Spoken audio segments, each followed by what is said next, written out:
What is up, guys? Welcome to a brand new video. Today we are going to be playing some Draven, and this is going to be the Korean Draven build, the Black Cleaver, well, Ghostwave Black Cleaver, and then into like Rapid Fire Cannon afterwards, Infinity Edge, stuff like that. So we are going to be playing this build. I think it's really good, actually, and I really like playing this build. It's basically the Korean Lucian build, but on Draven. It gives you a massive early power spike. It actually lets you deal with tanks, and we're against Rammus this game, so that's probably gonna be a good idea. But yeah, I think Draven's really good anyway at the moment. I want to play him. He's on my list of things, champs to play to improve on. Especially, he's on my like list of I want to main him, and I also want to improve on him because I used to play loads of Draven, Like I would play him all day, every day, and I'd love it, but I slowly kind of like stopped, I guess, playing him as much. I played more Ezreal and Lucian and Vayne, I guess, more than him. Vayne kind of replaced him, but now I want to get back to it. So we're gonna try and be a bit more aggressive, because one thing I actually do a lot on Draven is I'm a bit of a pussy. Don't really go in when I should. So we're gonna be trying to farm well today, catch our axes, kill stuff, and hopefully win. That'll be a good plan. But let me know what you think of this build in the comments, because there's actually loads of different builds you can play. Like you can, I think I use my axe way too late there, because what I really want to do is try and catch it now here, reactivate it, and get into lane and keep them both spinning. But I don't think that works anymore, so okay, I'm bad. I used to be able to do that, but it was with the Krug start that I could do that with. So maybe actually it just doesn't work with the red buff, or there might be a way of doing it, but I have to look and see what way that is going to be. But yeah, there are loads of different Draven builds that actually work right now. The one over here in Europe that you're going to see, or North America that you'll see most of the time, would be like a crit build, like Infinity Edge, Rush, something like that. That's mostly what we see. Actually, like probably the most simple. Whoa, okay.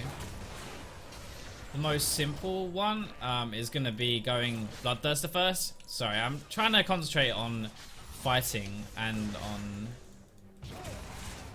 talking at the same time, which is hard. Okay, happy. Yeah, Bloodthirster first is really easy, because with Warlords and Bloodthirster, it's basically impossible to mess it up. Like, you have so much life still. It's really simple to play. It's still a good power spike because it's loads of AD, which you're going to get with your Q. And you basically just have, like, rather than crit burst people, you're just a bit better in a sustained fight, I think, overall. Ouch, that hurt. Okay. Sure, let's do this. We have our Warlords, so I actually don't mind too much. We'll heal this back up, which is fine. I shouldn't take the crit shot. I wanted to get the cannon. That was kind of the price I paid for the cannon. I don't know if that's that bad of a price to pay, because I will hit it back up with Warlords. If I had Fervor, I definitely would not be doing that, because I would just have to use my pot and I'd lose the lane. Here, at least, I don't actually have to use my potion. I can just lifesteal like this, and I'm slowly getting it back, which is really good. But yeah, so if you're a new Draven player, or you're starting to learn him a bit more, and you're just like, okay, I want to get better at him, but I'm not that great, and I don't want to lose the game, like by playing him and just like not doing very well in the lane phase, then Bloodthirster first with Warlords is like the go-to way. It's the way that Koreans do it, and Koreans actually, like, I know I say Korea a lot and stuff, but this time it's because they have a much better generalized win rate over like less games played on Draven. Over here, it's normally Draven players that play all the time are the ones that have the really high win rates, and people who don't play as often have lower ones. And I think actually a lot of that is partly because of the, well, a lot of it is because of the Bloodthirster Rush. It's so much easier to play than like the crit build, which is what we do at the moment. Okay. Yo, Threshy boy. If Jin walks forward in front of a minion wave, I think we actually hook and go, but that was just greedy. I chose to catch my axe over and then dodge them, which is kind of dumb. I'm gonna use my W though most here to dodge, I think. This is a really annoying lane. Like, Jin and Zyra is pretty deadly. The only way we win it is if Thresh lands a hook and goes in, but he is running Thunderlords actually as well, which is pretty good. Oh man. So I guess they've resorted to the let's push mentality, which actually is not that bad for me, because Draven's really good at setting on a tower because he has his axes. I've got to stop taking those crit shots to the face. I'm choosing CS over them because I know I can heal. I don't know if that's really worth it though, The thing with this matchup mostly is that if we can engage, we win. If we can't engage, we don't win, and we just like flat out lose it really hard.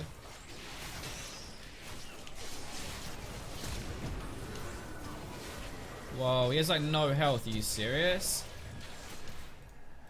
I think I can still do this, you know, honestly. Yeah, nice. Nice, nice, nice. This is what I mean. Even though I was half health, we win it all in fight. It's a good example actually, because I was literally just saying, it looks bad when we're sitting back getting poked, because I kind of have to choose, okay, miss CS or get hit. And I'm going to choose the CS at the moment just to keep my gold up. Because I know I can heal, right? So if I'm not going to fight, it's okay. But if we actually fight with Draven in this lane, especially with Jhin, Zyra, Thunderlord's Thresh, we will put out a lot more damage in a short space of time. But their poke is just much, much better. I need him to help me push here. I need him to help me push. I need this to get in and base now before Jhin gets back, really. If Jhin gets back, this is actually a big of a fail for us. Yeah, this is actually a fail from us. Should have said to him, push this earlier. Because unfortunately, him getting back means he gets all of this experience and CS. We are ahead, which is good, but I don't know. We should have just pushed this really hard. Made him miss it, which would have been much, much better. Okay, so what I could do here is I could pick up that, but instead of doing that, what I'm going to do, I'm going to pick up boots. I'm going to pick up one potion, because I need to run back to the lane. I would have liked to take another healing potion, just wait for a little bit longer, but because I'm hard pushing, I'm going to actually go back so I don't miss any CS here. But longswords, remember, actually really cheap, and this is only extra 5 AD, I believe. Yeah, 5 AD, but it gives you the 10 lethality. Lethality is not that amazing early anyway, so I don't necessarily mind just getting the AD. I'm only losing 5 AD, but I'm making sure that I am a bit faster. And I'm able to dodge stuff, hopefully a bit more, chase more, plus I get the healing potion, which I think might be really important in this lane when we're against poke. If we were against a Janna, for example, I probably would have just got both, because I don't need the extra pots. I can just rely on my warlords. But the potions are more for like keeping my health up if I take a massive chunk and I want to fight afterwards, which I think we do. Actually, as well, by the way, oh, that was good. Yeah, I'm gonna go on that. Nice. So you have to remember that longswords cost. Okay, so a normal item buys for like 100% gold value, right? You pay the gold value, and if you sell it, you get about 40% back normally. That's kind of the Doran's level, is about 40%. So you buy Doran's for 450. 450? 350? I don't know. 450 surely. And you get about 40% back. On these items, like with a longsword, it actually sells for a lot. So you can buy longswords for a power spike, and you can actually sell them again, and as long as you like picked up a kill or something with the extra longsword, it wouldn't even be that bad. No, come here. There we go. I don't care, worth. That was really poor. I cancelled 2 autos there, I believe, which is kind of bad, and it cost me my flash. But overall, still not that bad. That was kind of poor, though. I'm disappointed in that, because I think I could have played that better, and it would have been a lot better for me. Like, I wouldn't have had to flash in. I could have just nailed him straight away. But Jhin has no summoners, which is good. I have my heal up in 20 seconds now, which is nice. But yeah, so if we just have a quick look, basically a longsword 350, and I can sell this for 245. So I'm not going to do the math in my head right now, but that is over, obviously 50% would be 175.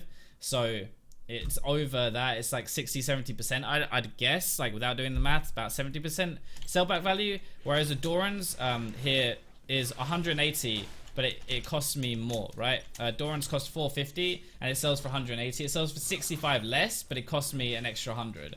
So that gives you an idea of why you don't want to stack Doran's necessarily, but you could stack longswords on an AD champion, like for a Riven, for example, right? If you're a little bit behind, you're like, okay, I need some more stats. It doesn't give you as much as a Doran's. Doran's gives you health and lifesteal and everything like that. But what I'm trying to say is, if you're ever behind on an AD champion and you think that you're going to be able to fight, but you just need a little bit more power, you can actually stack longswords or just stack the component parts, get lots of AD, and in theory, you could then sell it for 70%. And if you picked up any kind of kill or a tower or anything like that, you don't actually have to make that much back to make the sell value break even, right? And to make it worth selling it. That's what I'm trying to say.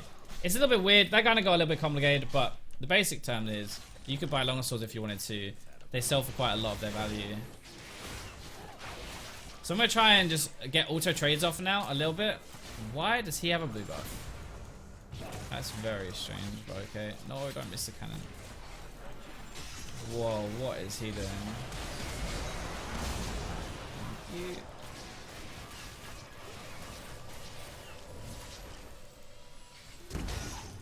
Whoa, I think he was actually going for that anyway. I'm gonna kill myself on the Thornmail bit, but...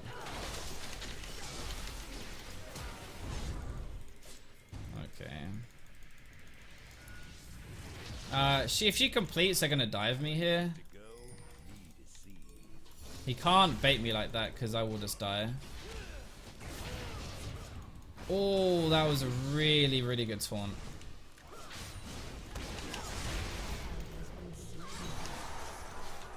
See if I can pick up this. Nice, there we go. Perfect.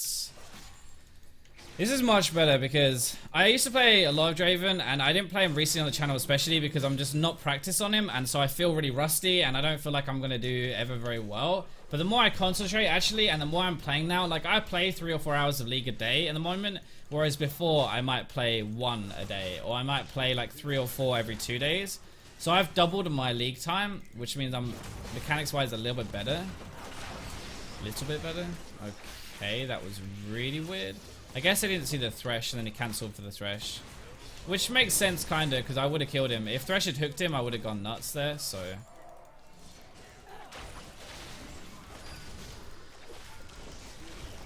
I'm just going to use my Ghost Blade whenever. It's just move speed, remember. It's no attack speed. I don't need it necessarily for a fight, apart from to dodge. But I should be able to do that anyway with boots, which I picked up earlier. And it's on a really low cooldown, like 45-second cooldown. So I can keep using this over and over and be fine here. Which is one thing I think people hold on to it way too long because they value the cooldown. But actually it's really low cooldown. It doesn't really mean much anyway. Now I definitely do not want to die here. If I die, we are so screwed. And Rammus is most likely going to try and combo. I'd say like a 6-1 Draven is a pretty scary thing, and I guess they're gonna try and shut me down now. So I'm expecting the gank. The one good thing is Riven can't TP on me, so I know that that's there. And he can roam and flash on me though. Definitely from behind at the moment. Like we have no wards mid, so they could come down here like this and just get behind me. So I'm playing really passive. I'm really passive. I'm probably dead here. I can click Lance actually. Should have run. That was really unfortunate because I just wanted to click the Lantern and leave, but he stayed right next to him. But I mean, we still played okay, and not much we can do at that point, I don't think, really. No problem. It doesn't necessarily matter. I'm not gonna like, nitpick on him or anything like that, but yeah, it's definitely like if he just ran away there, because normally like I pick up the kill on the Zyra, that's great, we got one of them. If he just runs away and I click Lantern and leave, that's it and the fight's over, right? I escape it, it's great. But he tried to go for the kill onto Jhin, and maybe I could have actually done that. If I didn't click the Lantern and went on the Jhin instead, I might have picked him up. I would have died to the Rammus, but I might have got the kill, probably got the kill onto him. But I was trying to live instead, not... Yeah, I was trying to survive rather than go for another kill. So I guess me and Thresh were just not on the same page as much, but he's still playing pretty well this game. That was just one little mistake.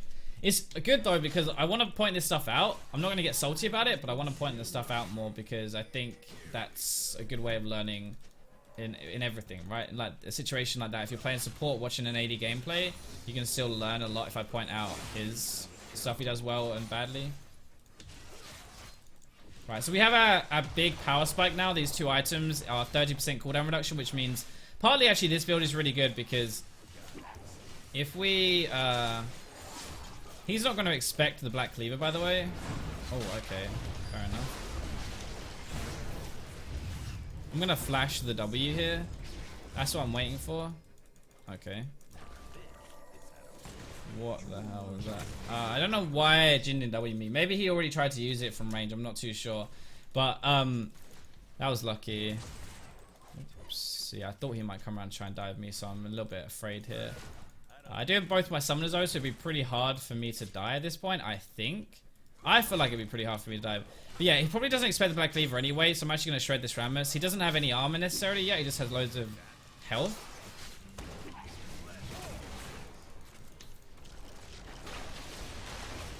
Just as long as I dodge stuff, I should be okay. That's why I'm cutting backwards. What I actually really wanted to do was make him aggro it with his Cinderhulk, and then I can turn it around afterwards. Because if I take any damage from his Cinderhulk, even though he actually hasn't hit me with a spell or taunted me, he would still take aggro from the town. I could definitely kill him. That was a bit of a, you know, it's a bit of a long shot. It's not likely something that's going to happen very often, but I was thinking in my head if I could try and get this done. But yeah, so this is our power spike. It's actually good for new players. I was saying before we got ganked because you can have 30% cooldown. If you drop an axe here, it's really forgiving. You just pick it up again in 30 seconds. You're a bit more tanky. You're a bit better kite as well. It's going to flash the stun and then I should be good. Yeah. Here we go. So this is where we're just thinking ahead here, more than anything else. I already, with the Riven I saw on the minimap there, all I had to do was think to myself, okay, how am I going to outplay this before it happened? I already knew that most Riven players are going to dash forward and then they're going to use their stun like automatically, just as a reflex. Is how people combo. They get in the habit of doing a particular combo over and over again, and in most cases Rivens are going to E, then W straight away, like immediately afterwards. And in that case, like, it's pretty obvious. She dashed forward, so I just flashed over the dash, and then she insta-stunned, she missed it, turned that around, but that's because in my head, I'd already thought about that. I'd already thought as she was running towards me, okay, how am I gonna beat this? Because I had that in my head already, it was fine. Like, if I was trying to do that on the fly and think to myself, okay, as I saw her last second, and like, yeah, how am I gonna do this? It probably would not have gone that well at all. That's the point I'm trying to make. Is like, if you think about it in advance in your head, it's much easier to actually pull it off rather than thinking like straight away in the moment, heat of a second, like reaction. You're kind of predicting what's going to happen and reacting that way, if that makes sense. Even if she didn't try and E stun, if she just E'd, I still would have flashed it because I'm predicting that she's going to use it.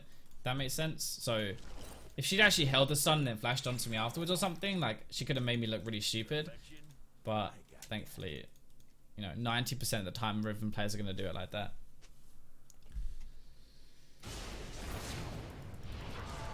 Oh, damn. I have a QSS now, which is basically just for Rammus, obviously, for the taunt. QSS I don't really like on many champions, but for Draven I think it's actually good, because crowd control is like the one thing that screws you up. You basically win a 1v1 and burst anybody. The whole job of Draven, rather than another AD, is like, you don't necessarily have to avoid loads of damage. You just have to do more damage than they do to you, right? And it's the one problem that with that is if you get crowd controlled, you can't do any damage. So that's why Draven players get Mercurial all the time. It's a bit more life still, which is nice. And it's just a load of healing as well, so load of CC reduction, or removal. What am I even talking? I'm trying to look at the map because there's a TP coming in and see where Zyra is. Because if I go in for this Jhin, I need to know Zyra definitely is not here. Okay, if I'm going to dive Jhin, now would actually be a good time to go in. Because he has 3 shots left. So he's not near his 4th crit shot, right? 4th crit shot is where I actually start to probably be in danger from Jhin a little bit. If he 4th crit shots me, then ults me. The way I actually lose this matchup, obviously I played a lot on the reverse side of this, where I'm playing against Draven as Jhin, because I played loads of Jhin. The way you win it is more that you take a burst trade very like easily. You crit shot, run away. Yeah, you crit shot, you run away, you snare. Well, you crit shot and snare and run away, and then you use your ult to finish him off, because you already chunked Draven to like half-ish health.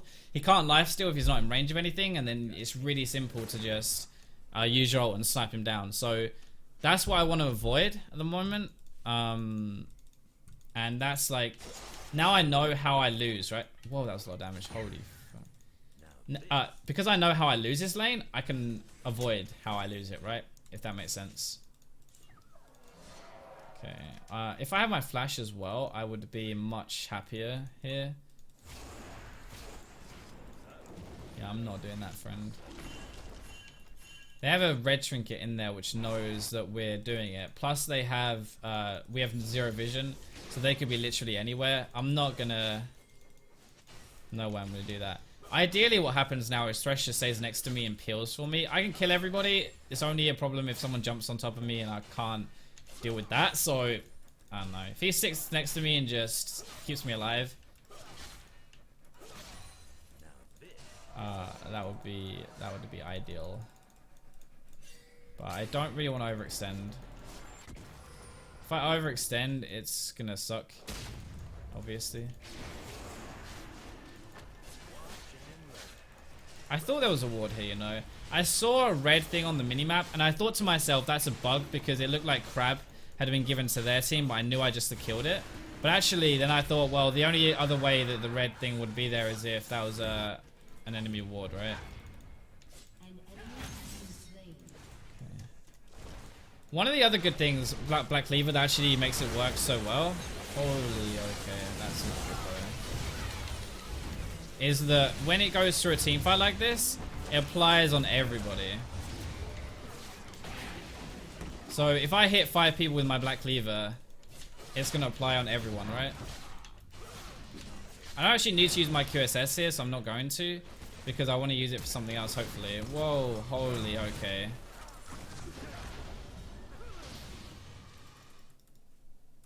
That was not good. Maybe I should have just used it to run away, but we should really just use how strong I am. I didn't need to QSS, so I was like, if I get Jhin snared or if I get Annie stunned, I've still got the QSS, or if he taunts me again. Because I was in no danger. Really, like, you cleanse crowd control for the follow-up, right? I know I took a lot of damage, but I was going to take that anyway, to be honest, so it's not really that much of an issue. It was more like, crowd control locks you in place somewhere so that something else can kill you, right? Not normally the damage from Rammus is going to kill you necessarily. Sometimes it might be if he rushes a Thornmail. I don't know. He does have a Thornmail. Okay, maybe that's what killed me actually. But normally it will be the follow-up from Jhin or the follow-up from Annie that's going to actually nail me. Alright, so I guess I'm missing my farm here. Let me get my red buff though.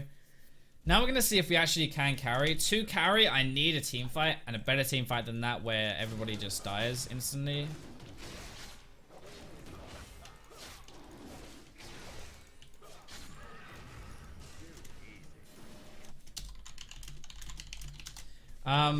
I think what I'm going to do is probably pick up a Last Whisper here. What I normally do is pick up a Rapid Fire Cannon, but against like a Rammus with Thornmail already, I don't know if Black Cleaver is going to be enough.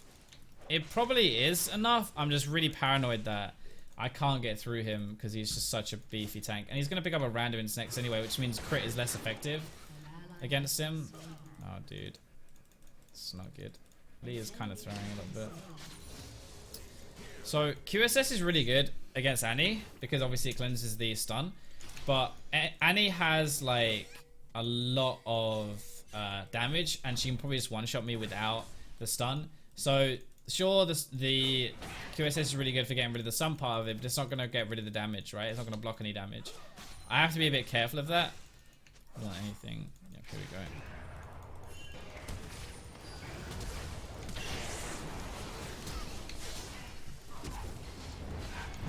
I've dropped both maxes here. I'm not going to heal him because we're not going to get anything afterwards.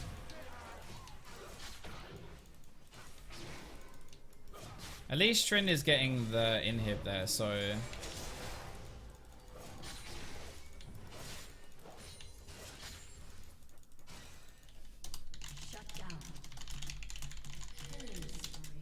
Okay, we need to be 4 because they are 4. We need to be 4. We don't split push here. We don't do 1-3-1. Katarina needs to be mid. Lee Sin needs to be mid with us.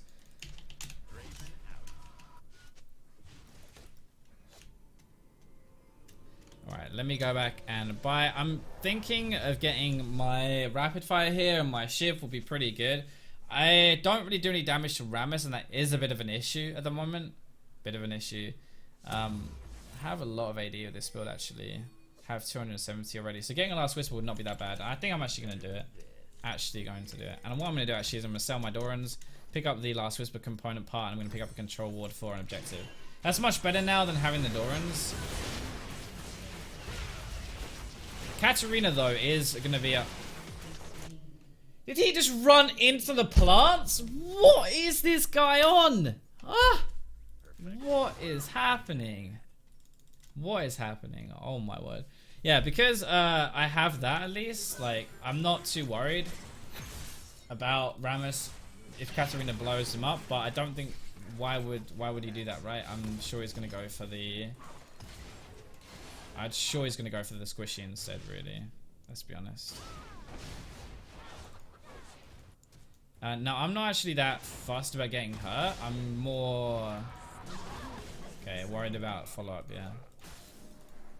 Like, I don't want someone else to go for this guy and kill him while he's still doing this. Holy, that burst. That's grim. My E, by the way, actually... Okay.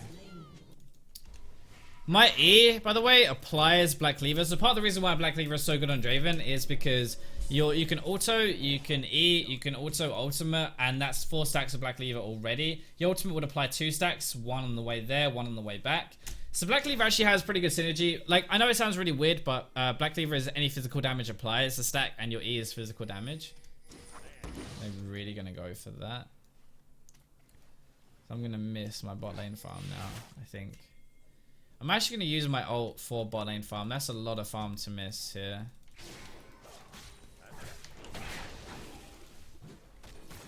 I can ult bot lane wave.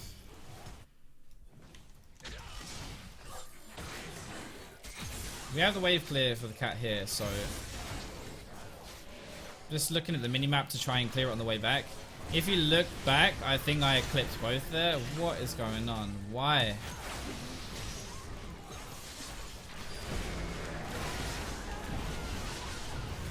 Probably should have healed that, honestly. I'm using my Mercurial for speed there more than anything else. He doesn't know where I am right now, so just gonna use this. This is not a good idea.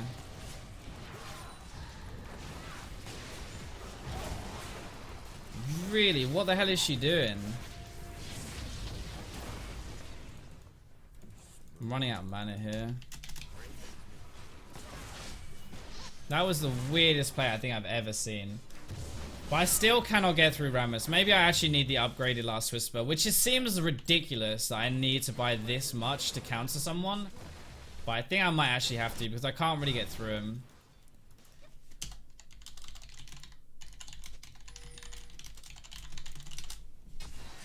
He needs to really stay with me, especially a squishy build here.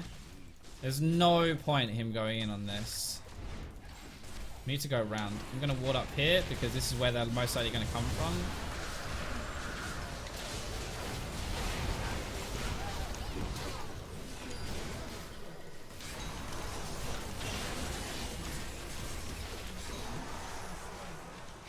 There we go. So that's a bit of an assassin-y kind of Draven playstyle for that team fight. And I don't think that's necessarily the best idea I've ever had. Diving in there, that was very risky from me, but I decided that it was probably just worth the risk.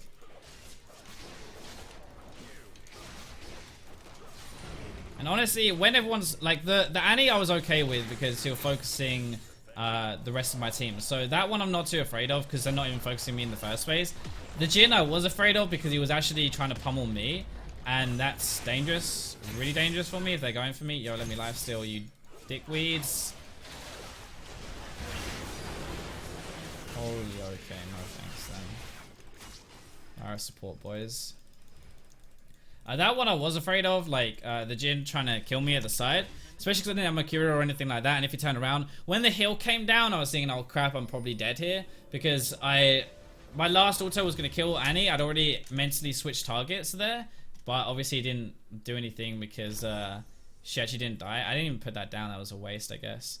I'm actually going to get crit here, even though I have no other crit in my build. And what I'll probably do later is maybe replace the Black Cleaver, or I'll replace the Ghost Spade with crit items. The later into the game I get, the more crit I'm going to have, and the more I will invest into it, because it is a late game stat. But right now, just AD. I have enough AD, 350 hits, to warrant both, I think, against Rammus to actually get through him. If I can get through him, I can kill the rest of the team. So it might not be the most pretty build, and statistically I don't even know if it's the best build I could use at the moment, but it is going to be a tank killer, that's for sure. And it might even be overkill against Rammus, but if it was any other tank, let me put it this way, if it was any other tank I would not build it. But because it's Rammus, I am building it, because he's just got his W and everything that makes it even worse for me. And he has flashback. I flashed, remember last time I flashed was when Annie flashed on top of me, so our cooldowns were mirrored. What are you doing? Hello? Whoa, you just pushing Annie into me. I'm not going to remove the stun because I need to remove the taunt more than anything.